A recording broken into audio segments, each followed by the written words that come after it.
Hi, I'm Austin Eartham. Welcome to the Kitchen Table Podcast. I'm here to motivate, educate, and relate to you guys, sharing my stories, helping you get 1% better in all areas of your life. Welcome to episode 130. This is going to be the season finale of season 7.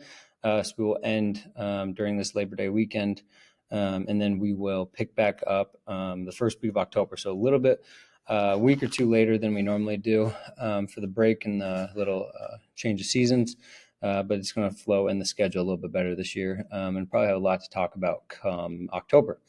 So that's what we're going to have for season 7, and just get a little bit of a break and focus on some other things for a minute. But good episode today. Again, we'll try to keep it around 14 minutes and 40 seconds, which is 1% of your day. If you're new here, things we talk about are have a quote of the week, and then we talk about where I saw God, although this week we're going to put that within the third section or segment of the show, which is where what I learned this week and where I can get 1% better, and hopefully can relate it to some of your guys' stories as well.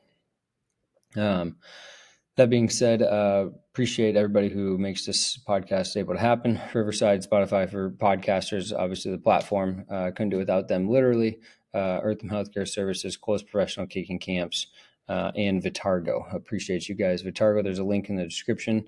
As the weather is super hot right now in most of the country, get your carbs, fastest carbs, and the best refueling thing you can get into your body and feel the effects in less than 10 minutes. So there's a link in the description below. Go ahead and get that for yourself. All right. Quote of the week this week. I might have mentioned it last week as school is starting, but I wanted to say it again. I put it under the wisdom category. So it says clarity precedes competence. The more competent you are, the more likely you can attack things with speed and purpose, and the better the outcome is likely to be and reach your goals, which is ultimately we want, reaching you to get 1% better. Once again, clarity precedes competence. So first, you have to understand what the directions are and what is the task at hand and how to complete it. And then once you know how you can complete it, you can work on those skills in order to make it happen. And that's something we talked about in school, as well as giving the directions to kids to make sure, hey, is what we're giving them clear and concise, and are they able to follow it?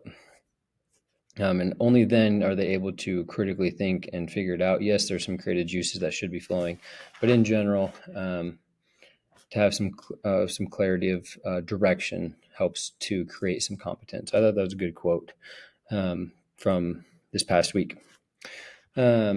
Something else I want to hit on that I learned this week, we'll get to God, like I said, later. One thing I learned this week is 88% of millionaires are entrepreneurs, right? So that means only 12% of people who are millionaires actually work for a company or an employee of something, right? So a lot of times we've talked about how corporate jobs or companies are the death of you, and that might be some of the that might have to be what it is for a certain person's life. But if you are a creative, you're an innovator, go ahead and take a risk, create your own business, and you're more likely to get further in the long run, just like you are to get further in the long run, likely going to more school rather than just getting a job right out of high school, right? There's a small percentage that make more, but overall, it's likely in terms of financial success that you are going to be more financially successful if you go to more school and if you start your own business. So I thought that was an interesting thing that I've learned this week. So you can think about what that would look like for you. Something else I really have been thinking about lately is wanting to focus on more detail. So I think about special teams in football and what I bring to a coaching staff maybe. So how can we focus a little bit more on detail? So can we line up punt on the right side to give our returners a better look? So if we're kicking into a wind, it's likely that the kicker is going to kick it further than that on Friday night or Saturday afternoon. So we need to flip and we need to kick it with the wind in practice. If we have a really fast gunner, we need to have a gunner on scout team who's super fast and mimic that person, something that high school teams might not do a lot of. College teams will, but this also takes time and effort and having that clarity. So how can we create little meetings throughout the week and practice this, maybe have a walkthrough before practice, have people watch film, have it organized in a presentation, things like that. And I think the more time you have, obviously, the better in depth it can be. But trying to add little details, having a specific identity. So our special teams, we want smarts and speed, right? We want somebody who's going to take pride getting down on kickoff, having a competition, who can make the most tackles, who's going to do their job the best on that play. Ultimately, we want that for everything. But in my little segment, how can my groups, my special team groups, be the best on the field and make it obvious that they're the best ones on the field, right? And then that thinks, okay, the time to put in, that's a lot of time. So then I have to remember myself when I get up in the morning and I don't want to get up and go to a meeting or get up and go to work, and I don't want to work out at night. Why am I doing what I'm doing, right? Special teams, I don't want to go to practice. It's hot out. I don't want to really take the time and just want to kick and go home. Okay, well, I need to make sure that I understand who's on special teams. Do they know their job? Are they willing to do their job? How do they feel about doing their job?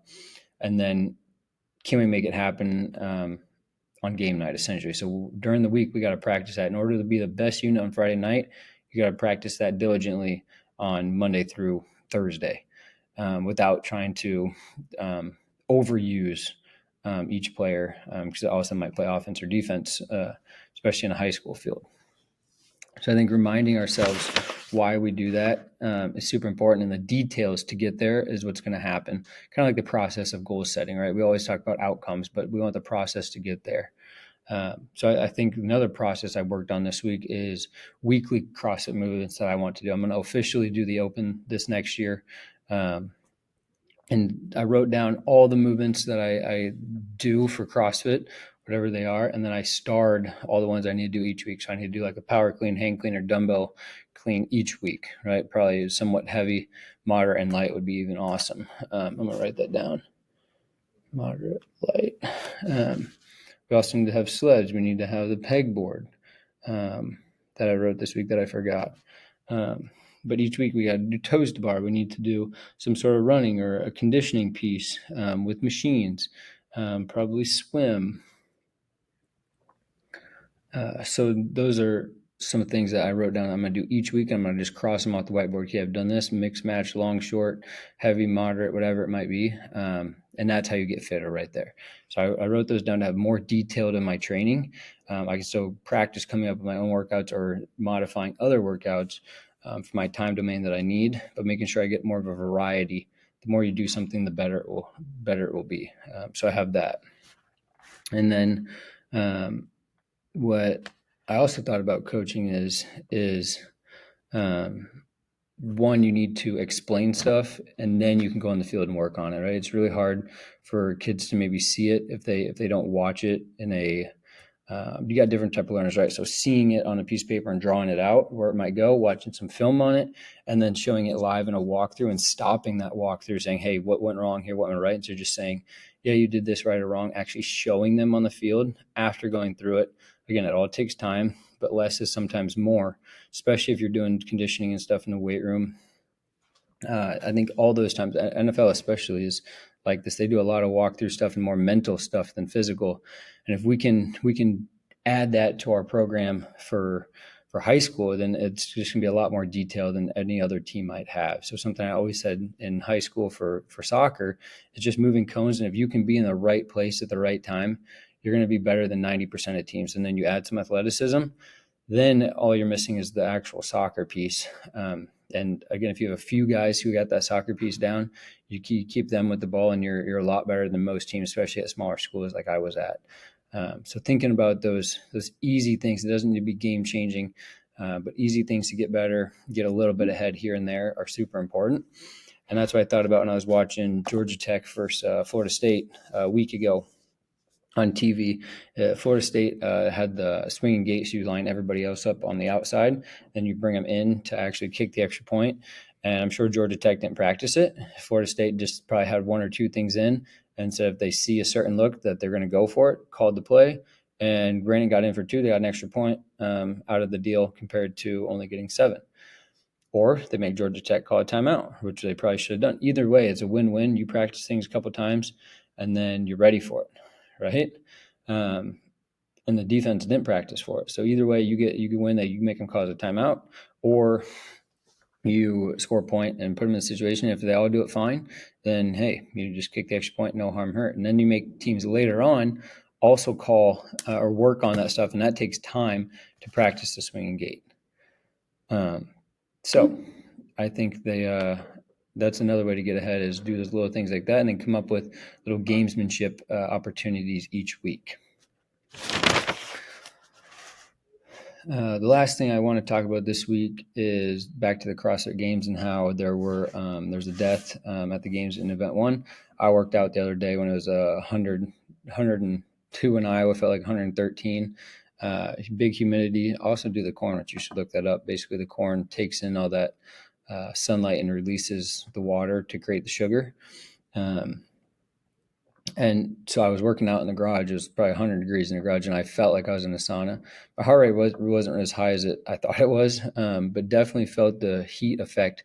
So I understand maybe how the athletes felt in the middle of it with their heart rating going up. But it's also up to the athlete a little bit to say, hey, I'm going too hard. I need to slow down a little bit, or prepare for that ahead of time, knowing that you're going to get too hot. But listen to a couple of things of the game should go on, shouldn't go on, and I said the game should. And I think looking back, again, hindsight's 2020, but looking back, having 8 hours to prepare for if the game should go on and voting on it is maybe a little more difficult than it seems. So I didn't want to seem like I was like pushing one way or another.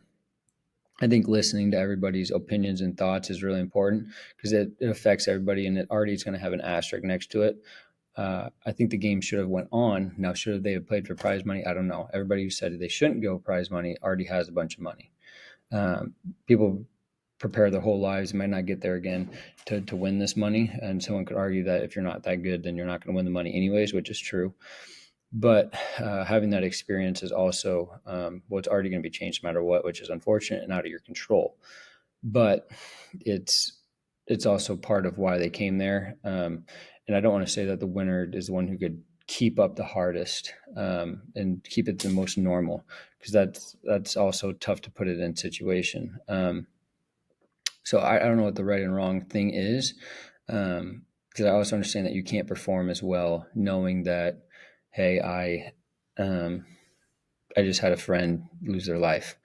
But also, if you listen to a couple of people talk, you can hear or see their eyes get teary when they didn't make the podium, and they say they didn't want to make the podium, but internally they still have that competitor in them, and they want to win. And that's what's really hard about those types of situations. Is you got the competitor side, you got the human side, and then you have kind of a bunch of emotions that are going all over the place in life. And then that's why the greats are really good mentally, but just something you can't really prepare for. Others deal with it better or in different ways, possibly different times.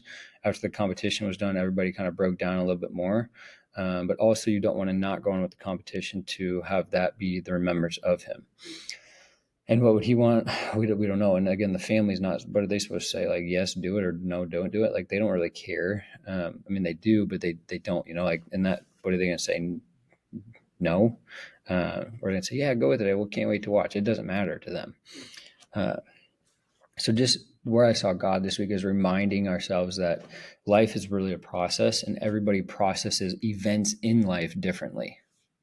And there's not a lot of right or wrong. I think the biggest thing to get out of it is, one, are we checking our boxes to prevent everything? And are we taking the easy way out, the convenient way? Or are we doing it the scenic route and doing it in the challenging way to make us better in the long run?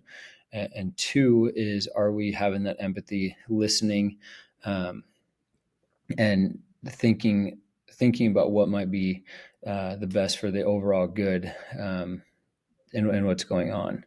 Or are we just doing it for ourselves or for money or whatever it might be? So having those two things in the back of our mind, I think can help make the world a better place. And that's ultimately what we're here to do. So giving grace and learning that decisions are hard. At some point they have to be made, and sometimes it's not right, but understanding where people are coming from and how to move forward the best we can, I think, is important. That's really all I have for this week. A lot of good knowledge really the past week in terms of personal growth, learning to make things a little more efficient. Now we just got to go put in that work, and that's what we're going to do for the next month while we're off air and make things happen. Appreciate you guys tuning in, and I will catch you on season 8 in October. Love you guys. Bye.